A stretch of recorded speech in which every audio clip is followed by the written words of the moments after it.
ভাই আপনি একটা প্রশ্ন করতে চাই। জি ভাই, প্রশ্ন করেন, সমস্যা নাই। এই যে টাকাগুলা দেখতেছেন, একটু গোনেন তো টাকাগুলা দেখেন, একটু দেখেন টাকাগুলা। এটা দেবা কে? নেন দেখেন দেখেন। 2006 এই টাকাগুলা সব আপনাকে দিব, শুধু আমার একটা প্রশ্নের উত্তর দিবেন। হ্যাঁ। ফিলিস্তিনের আশেপাশে কটা হিজরার নাম কন? প্রথম ছিল পাকিস্তান, তার বাদে আসছিল ইরান। তো যুদ্ধ করতে আছে ফিলিস্তিনের সাথে। ইরান আছে, এই পোশাকে ধরে। ধরো। সৌদি আরব আছে, সৌদি আরব, মিশর।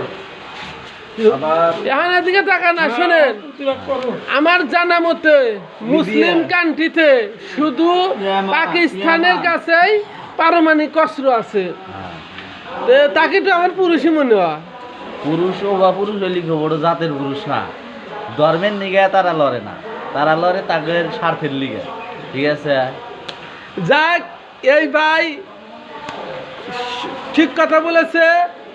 আরো কয়টা দেশের নাম যদি জানেন, যেমন বাহারাম হিজরা, সৌদি আরব হিজরা, আরব আমিরা হিজরা, মিশর হিজরা, কাজাকিস্তান হিজরা, এসব অনেক মোরক্কো হিজরা, এসব হিজরা ফিলিস্তিনিদের কাছে আছে। এরা নামে মুসলিম না। ঠিক আছে, এদের হচ্ছে যখন স্বার্থে আঘাত লাগবো তখন তারা হচ্ছে মানে সেই কাজগুলা করবো, আর যখন স্বার্থ ঠিক হয়ে যাবো তখন মনে করেন যে বাইরে থাকবে, দেশের বাইরে থাকবে। মানে আমি বলতে চাইতেছি যে তারা শুধু নিজেরা ভালো থাকতে চায়। জি।